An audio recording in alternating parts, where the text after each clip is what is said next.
Have you ever wondered how a star, that tiny dot of light in the night sky, comes into existence? The birth of a star is a fascinating cosmic event, a journey that begins in the most humble of places, within clouds of dust scattered throughout most galaxies.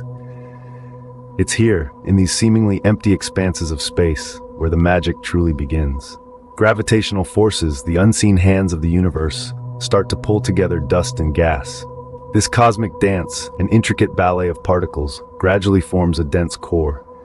Over time, and with more and more material drawn in, this core heats up, becoming what we call a protostar. A protostar is like an infant star, not quite the shining beacon we're familiar with, but well on its way. It's a mesmerizing process, isn't it? So from a simple cloud of dust and gas, a star begins its journey, a journey that can span billions of years. So what happens after a star is born? Well, the star enters the main sequence of its life, a phase that can last billions of years. At this stage, it's all about balance. The star's immense weight creates a crushing inward force, which is counterbalanced by the gas pressure trying to expand outward.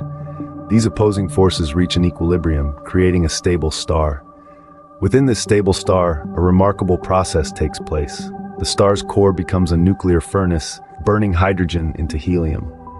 This nuclear fusion releases tremendous amounts of energy, causing the star to shine brightly.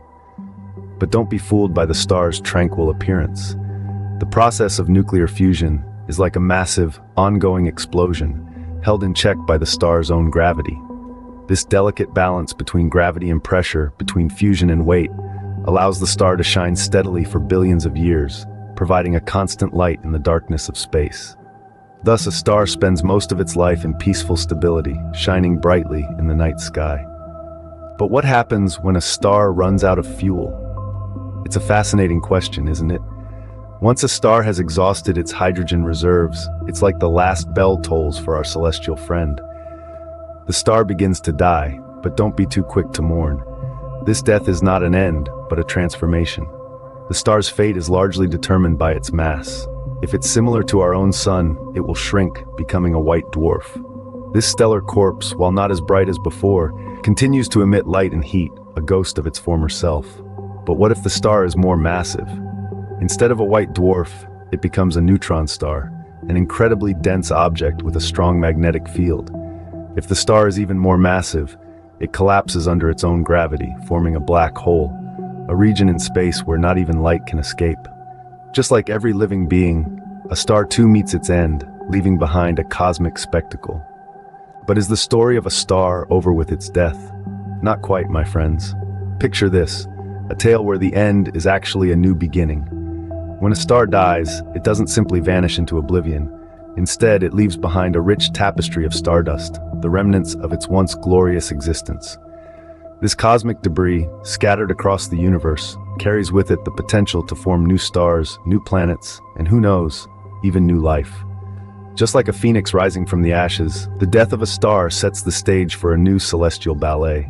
The elements that once burned brightly in the heart of a star now find their way across the cosmos. They become part of planets, part of the air we breathe, the water we drink, and yes, even part of us. We are, in essence, made of star stuff. In death, a star gives life, continuing the cosmic cycle of birth, life, and death. Thank you for watching. If you enjoyed this video, give it a like. Craving more? Hit subscribe and journey with us through the realm of learning. Remember, every thumbs up and every subscription fuels our passion to deliver more. Become part of our learning community today.